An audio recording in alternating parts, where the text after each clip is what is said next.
السلام علیکم ورحمۃ اللہ وبرکاتہ۔ آج کا ویڈیو جو ہے وہ ہے جنگ بدر۔ جنگ بدر کا واقعہ آپ کو اس ویڈیو میں ضرور مل جائے گا۔ اچھا لگے گا تو لائک کرنا، شیئر کرنا، کمنٹ کرنا نہ بھولیے۔ تو شروع کرتے آج کے ویڈیو۔ اور ایک یہ تربیت ہے جو اہل ایمان کی محمد عربی نے کی تھی۔ 313 ہو کے جبل کی قوتوں کے خلاف کھڑے ہو گئے۔ جب عمیر نے جا کے رپورٹ دی نا ابو جہل کو کہ وہ تو 3 اونٹ کھا سکیں گے، اور 300 سے کچھ کم اور کچھ زیادہ ان کی تعداد ہے، اس سے زیادہ نہیں ہے، میں خوب وادیاں دیکھ آیا ہوں، میں خوب ٹیلے دیکھ آیا ہوں، تو ابو جہل نے سنادید قریش کو بلا کر کہا عمیر کی رپورٹ سنو، کتنی حوصلہ افزا ہے، صبح لڑائی کی نوبت نہیں آئے گی، صبح تو رسیاں کٹھی کرو اور جکڑ جکڑ کے مسلمانوں کو اونٹوں کی پشتوں پہ باندھ لیں گے، اور پھر سین حرم میں جا کے کعبۃ اللہ کی دیواروں کے ساتھ باندھ لیں گے، لوگوں کو تماشا دکھایا کریں گے کہ یہ نیا دین لے کر آئے تھے اور یہ ان کا کیا حال ہے۔ جب اس نے رعونت بھرے اپنی زبان سے یہ جملے نکالے تو عمیر جو سارا منظر اپنی آنکھوں سے دیکھ کر آیا تھا، ابن حشام میں لفظ موجود ہیں، اس نے کہا وَلَٰكِنْ رَأَيْتُ یا معشر قریش البلایا تحمل المنایا، اے قریش کے سرداروں اتنے بھی تکبر میں نہ آؤ، میں اپنی ان آنکھوں سے دیکھ کر آیا ہوں کہ یثرب کی اونٹنیاں اپنی پشتوں پہ نری موتیں اٹھا کے لے آئی ہیں، ان کے بدن پہ چیتھڑے ہیں، ان کے پیٹ کمر سے لگے ہوئے ہیں، لیکن وہ زخمی سانپوں کی طرح پیچ و تاب کھا رہے ہیں، کل ان میں سے کوئی نہیں مرے گا جب تک تم میں سے ایک ایک کو لڑ نہیں جاتا، تم تو یہ کہتے ہو رسیاں کٹھی کرو، میرا مشورہ مانتے ہو تو رات کے اندھیرے میں بھاگ سکتے ہو تو بھاگ جاؤ، اس قوم سے لڑنا تمہارے بس کا روگ نہیں ہے جو مرنے کے لیے آئی ہے۔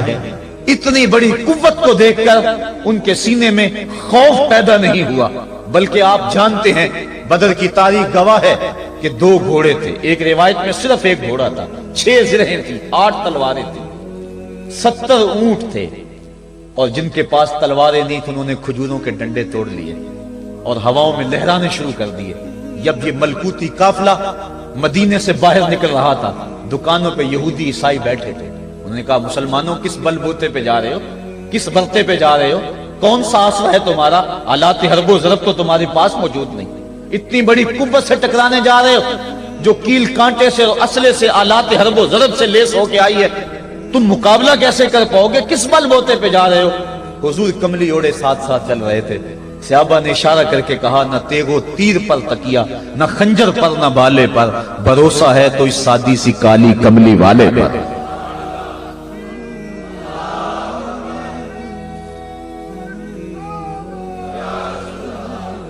اب اس ماحول میں جبکہ کفار پورا لاؤ لشکر لے کے آئے اور ابو جہل نے کہا اعلان کر دو لنا عزا ولا عزا لکم، یہ ان کے بت کا نام ہے، ہمارے پاس عزا ہے تمہارے پاس عزا نہیں، ہمارے پاس لات ہے تمہارے پاس لات نہیں، ہمارے پاس منات ہے تمہارے پاس منات نہیں، ہمارے 360 خدا اور تمہارا ایک خدا، مقابلہ ہی کوئی نہیں۔ اس نے کہا کھڑے ہو کے اونچی جگہ پہ کہا اپنے نقیب کو اعلان کرو لنا عزا ولا عزا لکم۔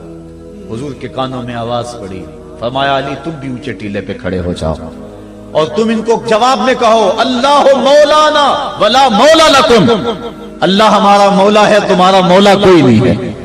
اور پھر حضور نے سجدے میں سر رکھ دیا۔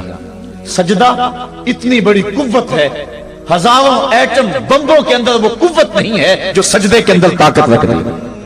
آج دنیا سے ہم ڈر رہے ہیں اس لیے کہ ہمارے سجدے چھن گئے ہیں، ہمارے سجدوں کی آبرو چھن گئی ہے، ہمارے سجدوں میں وہ حرارت اور گرمی نہیں رہی، وہ رقت اور وہ نرمی نہیں رہی۔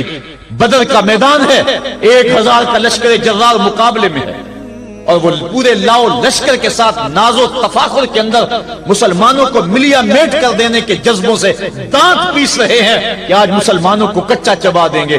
مسلمانوں کے ساتھ پاس صرف 8 تلواریں اور ان کے بطن میں کھانے کے لیے کچھ نہیں، جس کھجور کو چوس کے روزہ رکھتے ہیں اسی کھجور کو چوس کے روزہ افطار کرتے ہیں۔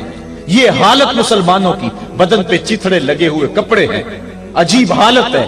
پھر کون سا آسرا تھا جو مسلمانوں کے کام آیا؟ مصطفیٰ کریم نے مسجد عریش میں سجدے میں پیشانی جھکا دی، حضرت ابو بکر صدیق رضی اللہ تعالیٰ عنہ فرماتے ہیں میں حضور کے ساتھ تھا، ساری رات مصطفیٰ روتے رہے، آنکھوں میں آنسو ہیں، حضور کی چادر سر انور سے سرک کے حضور کے کندھوں پہ آ جاتی، پھر کندھوں سے پشت پہ آ جاتی، میں اٹھا کے حضور علیہ السلام کے سر پہ رکھتا اور کہتا حضور بس کرو۔ حضور بار بار روتے اور اللہ کی بارگاہ میں سجدے میں سر ڈال کر التجائیں کرتے۔ لفظ کیا تھے محبوب کی زبان پہ، آج تک ایسی ناز والی دعا کسی نے نہیں کی ہے جی جیسی دعا مصطفیٰ جان رحمت نے کی۔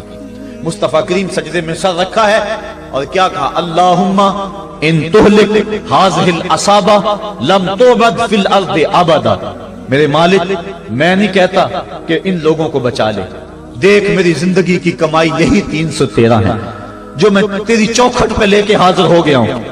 میری زندگی کا کل اثاثہ، میری زندگی کا کل سرمایہ کوہ ابو قبیس پہ کیے گئے درسوں کا نتیجہ، عکاظ کی منڈی کے اندر دیے گئے درسوں کا نتیجہ، اور ذی المجال کے میلے میں تیرے دین کی تبلیغ کا نتیجہ، طائف کے بازاروں میں پتھر کھا کھا کے جو تبلیغ کی اس کا نتیجہ، رستے میں گڑے، رستے میں بچتے ہوئے کانٹے، اور مکے کے بازاروں میں میرے بدن کے اوپر پڑتی ہوئی اوجریاں، میں نے پھر بھی تیرا کلمہ بلند کیا۔ میرے مالک میری پوری زندگی کا گداز، میری پوری زندگی کا سرمایہ، میری زندگی کے آنسو، میری زندگی کا رونا سین حرم کے اندر کعبۃ اللہ کی چھاؤں کے میں سجدے کر کر کے، کوئی کبھی میں نے عمر مانگا، کبھی میں نے حمزہ مانگا، تیرے دین کے لیے میں نے جو ایک ایک کر کے تنکا جوڑا اور یہ ایک چھوٹا سا گھونسلہ بنایا۔ یہ گھونسلہ اب بجلیوں کی زد میں ہے، کفار کی بجلیاں اس گھونسلے کو جلا دینا چاہتی ہیں۔ میرے مالک میں یہ نہیں کہتا کہ میرا یہ گھونسلہ اور میری یہ مٹھی بھر جماعت اور یہ چند میرے لوگ اور یہ میرا سرمایہ اور اثاثہ، میری پوری زندگی کی کمائی، میری جوانی کا سرمایہ جو میں نے تیرے سامنے لا کے رکھ دیا ہے، میں یہ نہیں کہتا ان کو بچا لے، لیکن میرے مالک اگر یہ نہ رہے تو قیامت تک پھر تجھے بھی خدا کوئی نہیں کہے گا۔ ان تہلک ہذہ العصابہ لم تعبد فی الارض ابدا، اگر یہ نہ رہے تو قیامت تک تیرے نام کے ڈنکے بجانے والے بھی دنیا پہ نہیں ہوں گے۔ یہ حضور نے اللہ کی بارگاہ میں دعا کی اور سجدے میں سر رکھا ہے۔ حضور علیہ السلام کی آنکھوں میں اشک جاری ہیں، سجدے سے قوت حاصل کی جا رہی ہے۔ دشمن کے مقابلے میں مصطفیٰ کریم سجدے میں سر رکھ کے اللہ سے آرزو کر رہے ہیں۔ حضرت سیدنا صدیق اکبر فرماتے ہیں اچانک حضور نے سر اٹھایا، میں خوش ہو گیا کہ حضور کے چہرے پہ مسکراہٹ تھی۔ حضور مسکراتے ہوئے فرمایا ابشر یا ابا بکر ھذا جبریل آخذ بعنان فرسہ، ابو بکر بشارت ہو، وہ جبریل اللہ کی مدد لے کر آ گئے۔ تو یہ سجدے تھے جن سجدوں نے ظالم اور جابر قوتوں کا منہ توڑ کے رکھ دیا۔ حضرت علی المرتضیٰ روایت کرتے ہیں رضی اللہ تعالیٰ عنہ، فرماتے ہیں میں نے ہاتھ میں تلوار تھامی اور میدان میں کود پڑا، میں نے کئی کافروں کو واصل جہنم کیا، پھر پلٹ کے دیکھا کہ میں حضور کی زیارت کر لوں، لیکن مجھے حضور نظر نہ آئے۔ میں نے ڈھونڈا تو ایک سمت حضور نے پیشانی سجدے میں رکھی ہوئی تھی اور زبان پہ لفظ تھے یا حیو یا قیوم، یا حیو یا قیوم۔ حضور یہ پڑھتے جا رہے تھے، یا حیو یا قیوم کا وظیفہ پڑھتے جا رہے تھے اور سجدے میں پیشانی تھی حضور کی۔ میں پھر دوبارہ آیا اس سجدے سے جوش لے کر، اس سجدے سے گرمی اور حرارت لے کر، اور پھر دشمن کی صفوں میں کود گیا۔ میں نے ایک کافر کو واصل جہنم کیا، پھر زیارت کے لیے واپس آیا، دیکھا تو پھر سجدے میں حضور نے سر رکھا ہوا ہے اور یہی کہہ رہے ہیں یا حیو یا قیوم، یا حیو یا قیوم، یا حیو یا قیوم برحمتک استغیث۔ یہ جملے حضور کی زبان پہ ہیں اور سجدے میں حضور کی پیشانی۔ میں پھر گیا، پھر آیا، کئی بار ایسا ہوا میں کافر کو قتل کرتا، پھر آتا حضور کو سجدے میں دیکھتا۔ فرمایا پھر حضور نے تلوار تھامی اور مصطفیٰ کریم میدان جنگ میں کود پڑے۔ لوگ بڑھ چڑھ کے دشمنوں پہ حملہ کرتے تھے، لیکن جو سب سے آگے کافروں کی صفوں میں کود کے حملہ کر رہا تھا وہ آمنہ کا لال محمد مصطفیٰ صلی اللہ علیہ وسلم۔ تو سجدے سے وہ قوت ملتی ہے، سجدے سے وہ نور اور روشنی ملتی ہے کہ پورے زمانے میں اجالا کیا جا سکتا ہے۔ آج 56-57 اسلامی ملک دنیا کے سامنے رسوا ہو رہے ہیں اور دنیا کے سامنے سجدہ ریز ہیں، اس لیے کہ وہ ایک خدا کے سامنے سجدہ کرنا بھول گئے ہیں۔ ایک سجدہ جسے تو گراں سمجھتا ہے 1000 سجدے سے آدمی کو دیتا ہے نجات۔ آؤ اس کے حضور جھکو، اس کے حضور جھکنے والا کسی کے آگے نہیں جھکتا۔ سجدہ اس کو قوت دیتا ہے، تو راز کن فکاں ہے، اپنی آنکھوں پر عیاں ہو جا، خودی کا راز نہ ہو جا، خدا کا ترجمہ ہو جا، خودی میں ڈوب جا غافل، یہ سر زندگانی ہے، نکل کر حلقہ شام و سحر سے جاویداں ہو جا، گزر جا بن کے سیلے تندرو کوہ بیاباں سے، گلستان راہ میں آئے تو جوئے نغمہ خواں ہو جا۔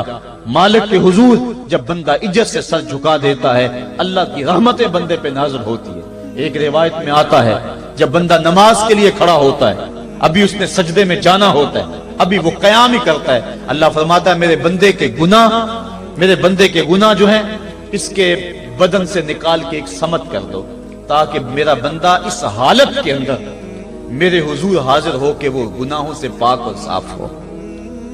حضرت نبی رحمت صلی اللہ علیہ وآلہ وسلم فرماتے ہیں کہ پھر اس کے سارے گناہ اس کے بدن سے اتار کے ایک سمت رکھ دیے جاتے ہیں، اور بندہ مصلی پہ سبحان ربی العالی کے نغمے الاپتا ہے، رکوع کرتا ہے، سجدے کرتا ہے۔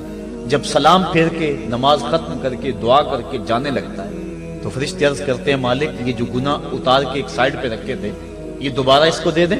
اللہ فرماتا ہے جس کی جھولی سے گناہ نکال لیے تھے دوبارہ اس کی جھولی میں نہیں ڈالیں۔ اللہ اکبر۔ اور ایک روایت کے لفظ ہیں کہ جب بندہ نماز کے لیے کھڑا ہوتا ہے اس کے کندھوں کے اوپر سارے گناہ آ جاتے ہیں اور اس کے سر پہ اوپر گناہ آ جاتے ہیں، جب رکوع میں جاتا ہے تو کندھوں والے گناہ گر جاتے ہیں، اور جب بندہ سجدے میں سر رکھتا ہے تو اللہ تعالیٰ اس کے سارے گناہوں کو ختم کر دیتا ہے اور وہ بالکل پاک ہو جاتا ہے۔ حضرت سلیمان فارسی ایک دن ایک درخت کے نیچے کھڑے تھے، آپ نے درخت کی شاخ کو پکڑ کے جنبش دی، حرکت دی، موسم خزاں تھا، درخت کی شاخ کے سارے زرد پتے گر گئے۔ ایک صحابی پاس کھڑے تھے، انہیں پوچھنے لگے عثمان تو نے مجھے پوچھا نہیں کہ میں نے درخت کی شاخ کو یوں ہلایا کیوں ہے؟ انہوں نے کہا اچھا پھر آپ بتا دیں کہ آپ نے درخت کی شاخ کو یوں کیوں ہلایا ہے؟ کہا سنو پھر ایک دن میں اور چند صحابہ حضور کے ساتھ جا رہے تھے، رستے میں ایک درخت آیا، اس کے نیچے حضور کھڑے ہوئے، حضور نے اس طرح درخت کی شاخ کو پکڑ کے ہلایا، یوں پتے جھڑ گئے، ہم اس منظر کو دیکھتے رہے۔ حضور علیہ السلام نے فرمایا سلمان فارسی تو نے مجھے پوچھا نہیں کہ میں نے اس درخت کی شاخ کو یوں کیوں ہلایا ہے؟ تو میں نے عرض کی حضور آپ بتا دیں کہ آپ نے کیوں ہلایا ہے؟ فرمایا سلمان جس طرح اس درخت کی شاخ کو ہلایا گیا اور سارے پتے جھڑ گئے، جب کوئی بندہ سجدے میں سر رکھتا ہے نماز پڑھتا ہے اس کے سارے گناہ دھل جاتے ہیں اور وہ پاک اور صاف ہو جاتا ہے۔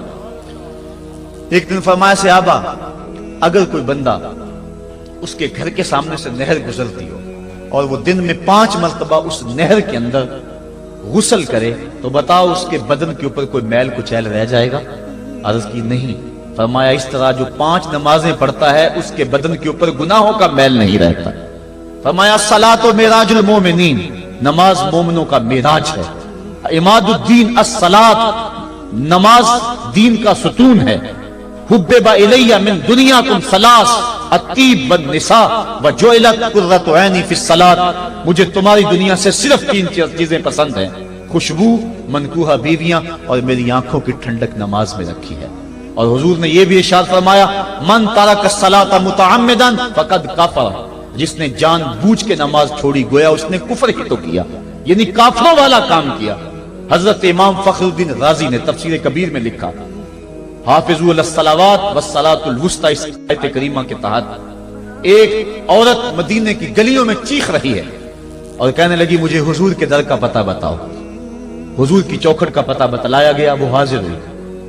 آقا کریم صلی اللہ علیہ وسلم کی خدمت میں عرض کی حضور میرا خامد سفر پہ گیا ہوا تھا اور میں نے اس کی عدم موجودگی کے اندر زنا کر لیا، حمل ٹھہر گیا، اور جو بچہ پیدا ہوا میں نے مارے شرم کے اس بچے کو سرکے کے مرتبان میں ڈال دیا، اور پھر اسی سرکے سے میں لوگوں کو فروخت کرتی رہی ہوں۔ اب جب کہ میرا ضمیر جاگا ہے میں آپ کی خدمت میں حاضر ہوئی، مجھے بتایا جائے کہ میرے گناہ کا بھی کوئی کفارہ ہے۔ حضور نے ارشاد فرمایا جو تو نے زنا کیا ہے اس کی سزا رجم ہے چونکہ تو شادی شدہ ہے، اور جو تو نے بچے کو قتل کیا ہے قتل کی سزا قتل ہے، اور جو تو نے سرکہ بیچا ہے فقد ارتکبت کبیرہ، تو نے کبیرہ گناہ کیا ہے، اس کی سزا تو قیامت کے دن پائے گی۔ اس کے بعد حضور فرمایا ان تینوں گناہوں کی یہ سزا ہے، لیکن جس طرح تو گھبرائی ہوئی آئی تھی میں تو یہ سمجھا تھا شاید تیری نماز اثر قضا ہو گئی ہے، اب آپ اندازہ کریں کہ نماز کی اہمیت کیا ہے اور ہم اس بات میں کتنی سستی کرتے ہیں. کسی سے پوچھا جائے نا آؤ نماز پڑھنے چلے, وہ کہتے ہیں بس یار میرے کپڑے پلید ہیں, کپڑے میرے پاک نہیں ہیں. تیرے کپڑے کیسے پاک رہ سکتے ہیں؟ تو اللہ کے حضور جھکنا نہیں جانتا, تیرے کپڑے بھی پلید ہیں, تیرا دل بھی پلید ہے. تو اس کے حضور جھک کے تو دیکھ, تن بھی ستھرا کر دے گا, تیری روح کو بھی پاکی دے دے گا, تیرے قلب کو بھی طہارت بخش دے گا. تو اس کے حضور آ جھک, اس کے حضور سجدوں سے اللہ کے حضور خراج پیش کر اپنی محبتوں کا. جب بندہ سجدے میں سر رکھتا ہے اللہ فرشتوں میں فخر کرتا ہے, میرے بندے کو دیکھو نا بالآخر میرے حضور ہی جھکا ہے نا. کتنے گناہ کیے اس نے, کتنے جرم کیے اس نے, لیکن بالآخر میرے حضور آیا اور اپنے گناہوں کی معافی مانگتا ہے. فرشتوں گواہ ہو جاؤ میں نے اپنے اس بندے کی مغفرت فرما دی. تو اللہ کے حضور نماز پڑھنے والا, بلکہ ایک روایت مسند امام احمد بن حنبل میں موجود ہے, حضور فرمایا جب بندہ نماز کے ارادے کے لیے اٹھتا ہے اور وضو کرنے کے لیے, جب پانی کا پہلا قطرہ چلو پہ لیتا ہے, جو ہی اس کے بدن سے وضو کا پانی چھوتا ہے اللہ اس کے گناہوں کو معاف فرما دیتا ہے. جس نماز کے قصد کے لیے اٹھیں اور وضو کریں اور پانی چھوتے ہی گناہ معاف ہو جائیں, اگر اس نماز کا اعلیٰ درجہ سجدہ کر لیا جائے تو پھر مالک کی کتنی رحمت نازل ہوگی. یہ کتنی بڑی دولت ہے, یہ کتنا بڑا سرمایہ ہے جس سے ہم لوگ محروم رہ جاتے ہیں. آؤ اللہ کی رحمتیں سجدے میں ڈھونڈے, سجدے میں پیشانی رکھ کے جب ہم اس کی رحمت کو مانگے تو وہ مالک ہمارے اوپر رحمتیں نازل کرے گا. آج پوری دنیا کے اوپر مسلمانوں کے ساتھ جو حالات ہیں وہ کسی سے مخفی نہیں. کوئی کہتا ہے کہ معاشی طور پہ مسلمان کمزور ہیں, اس وجہ کو بھی میں تسلیم کرتا ہوں. مسلمان کے پاس آلات حرب و ضرب بھی موجود نہیں ہیں, اس وجہ کو بھی تسلیم کر لیا جائے. سیاسی طور پہ مسلمان کمزور ہیں, اس وجہ کو بھی تسلیم کر لیا جائے. یہ ساری وجہیں اپنی جگہ پہ, لیکن یہ بھی تو سنو مسلمانوں کی تعداد اس وقت 1 ارب 40 کروڑ ہے. افرادی قوت اتنی کبھی بھی مسلمانوں کی نہیں ہوئی تھی. اس وقت مسلمانوں کے پاس ایٹمی طاقت موجود ہے, اتنی قوت عسکری کبھی بھی مسلمانوں کے پاس نہیں ہوئی تھی. 56 اسلامی ملک ہیں جن میں قیمتی معدنیات سے اور تیل کی دولت سے اور سونے کی قیمتی معدنیات سے یہ مسلمان مالا مال ہیں.